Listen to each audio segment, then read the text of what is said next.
السلام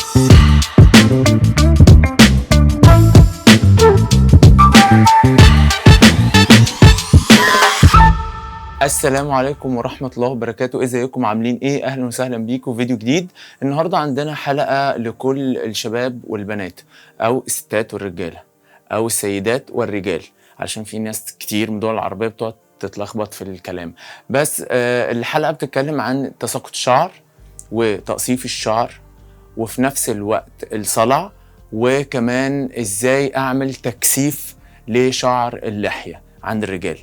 الحلقة بتتكلم عن بحث جديد متطور جدا عن نبات الكركديه، وازاي نبات الكركديه له قدرة كبيرة جدا جدا على انه بيساعد انه يعمل ترميم لبصيلة الشعر نفسها وانبات لاماكن الشعر اللي وقع منها الشعر، او حتى للناس اللي عندهم صلع، بس طبعا ده ابحاث مش كاملة.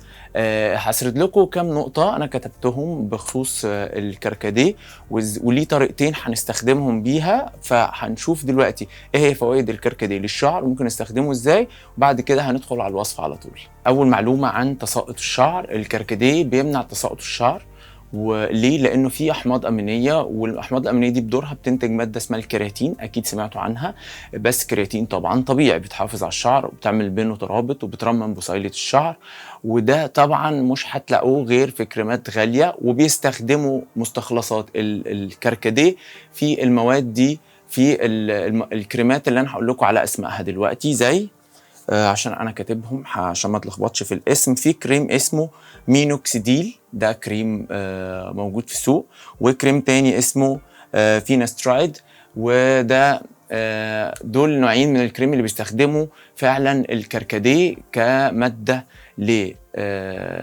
لنمو إعادة نمو الشعر بطريقة طبيعية. طبعا لما بنستخدمه بطريقة طبيعية بدون أي آثار جانبية وبدون أي مواد كيماوية، وده طبعا الفرق الكبير اللي بنستخدمه اللي بنقدر نستخدم فيه الكركديه بينه وبين الكريمات طبعا المصنعة. وأنا ضد أي حاجات مصنعة إلا للضرورة القصوى، يعني لحالات يعني معينة نقدر نستخدمه فيها.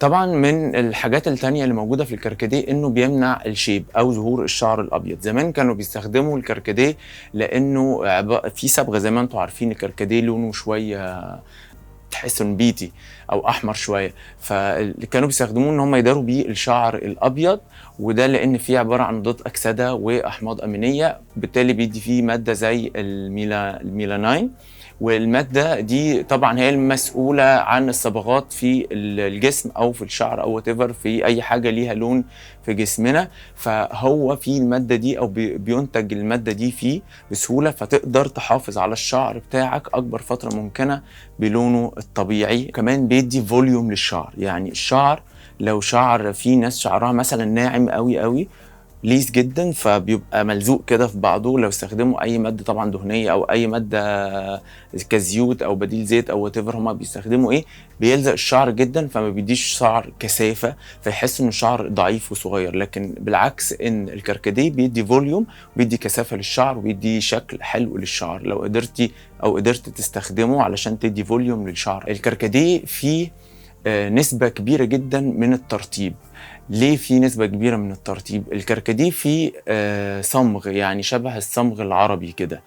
الصمغ ده بيدي للشعر لمعان وبيرطبه وبيخليه طري، وفي نفس الوقت بيديكي الفوليوم اللي انت كنا بنتكلم عليه من شوية في المعلومة اللي قبليها. فدي برضو من الحاجات الحلوة قوي قوي في الكركديه. وكمان بيحافظ على يعني بيقي من قشرة الشعر للناس اللي عندها مشكلة في قشرة الشعر. أنا كنت بعاني منها فترة. الكركديه بيضيع قشرة الشعر لو عملتوه ماسكات.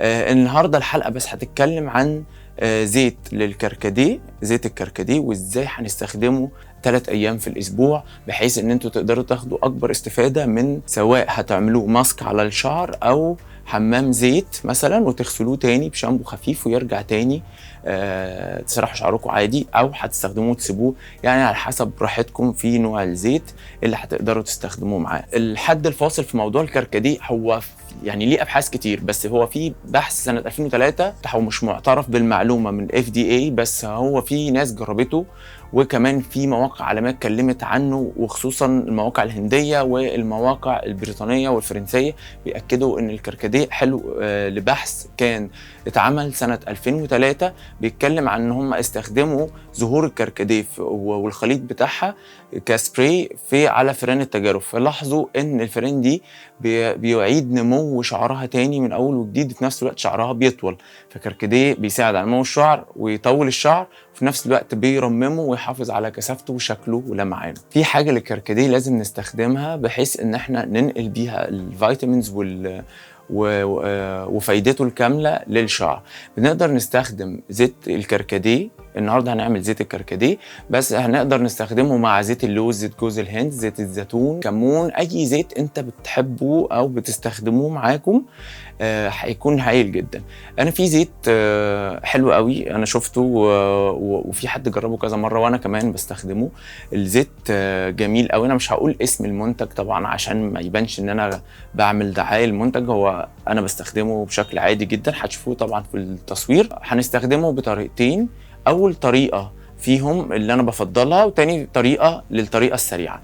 الطريقه اللي انا بفضلها دايما اللي هي بتاخد لونج تايم، يعني شويه بتاخد وقت اطول، هي طريقه ان هو بتستخدمه يعني بتعمل الزيت بالطريقه اللي انا هقولها لكم بس بدون تسخين. الطريقه السريعه ان انت بتستخدمه بتسخين. خلينا نشوف وصفه الكركديه دلوقتي. زيت الكركديه بطريقه حلوه قوي، جربوه صدقوني مش هتندموا خالص، ولاد وبنات. يلا بينا. اهلا بيكم، رجعنا لكم تاني. دلوقتي احنا هنقول الحاجات اللي هنستخدمها. ده مفروض ان هو ده الزيت اللي انا هستخدمه. هو الزيت ده فيه صبار وكمون وزيت زيتون، 3 انواع زيت مع بعض. هايل جدا، بستخدمه من فتره. انا طبعا عشان في ناس تقول لك ده اعلان ومش اعلان، انا مش حاطط اسم الزيت علشان تقدروا تشوفوه وتستخدموه. في طريقتين، الطريقه الاولى اللي هو على البارد ان هو بدون اي تسخين خالص، والطريقه الثانيه هنستخدم فيها التسخين. انا جايب عبوتين عشان هنستخدمهم، هنحطهم على جنب. ومعانا هيكون معانا كركديه مطحون بالشكل ده. لو انتوا شايفين ده كركديه اهو، كركديه مطحون هنستخدمه علشان نعمل بيه الزيت. خليه هنا. وقمع علشان ننزل الحاجات في الزيت، وبرطمان او اي وعاء عندكم علشان تقدروا تحطوا فيه المية السخنة. احنا هنسخن مية في البويلر. هنحط ازازة الزيت دي بعد ما نملاها في المية علشان يبقى ده المية السخنة بتاعته. خلينا نحط اول حاجة، اول خطوة هنحط دلوقتي الكركديه، مسحوق الكركديه. انا عندي قمع اهو حاطه بالمعيار. هنستخدم معلقة شبه دي كده. المعلقة دي المفروض ان هي 1 تي بي اس علشان نقدر نستخدمها. هناخد معلقة وهنفضيها بالشكل ده. احنا شايفين هنا اهو، دي اول واحدة، المفروض ان دي اول واحدة. هنقفلها كويس بالشكل ده، وهنبتدي نرجها.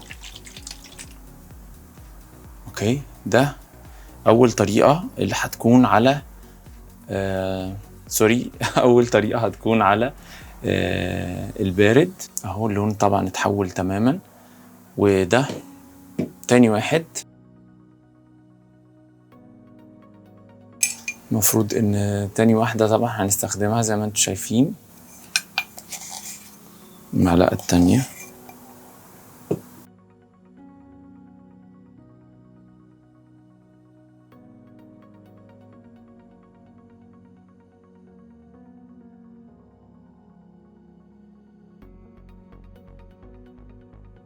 خلاص خلصنا.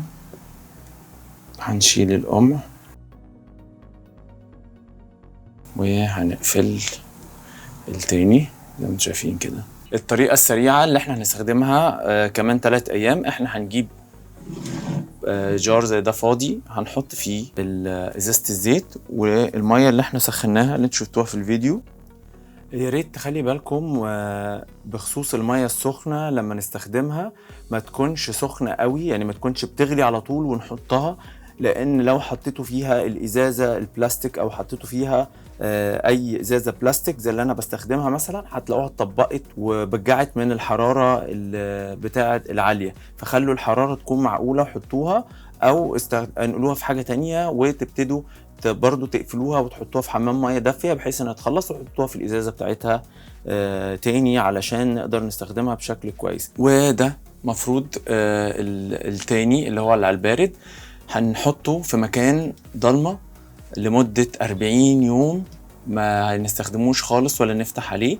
هنحطه 40 يوم ونستخدمه بعد 40 يوم، وده برضو طبعا هيبقى نتيجته هايله.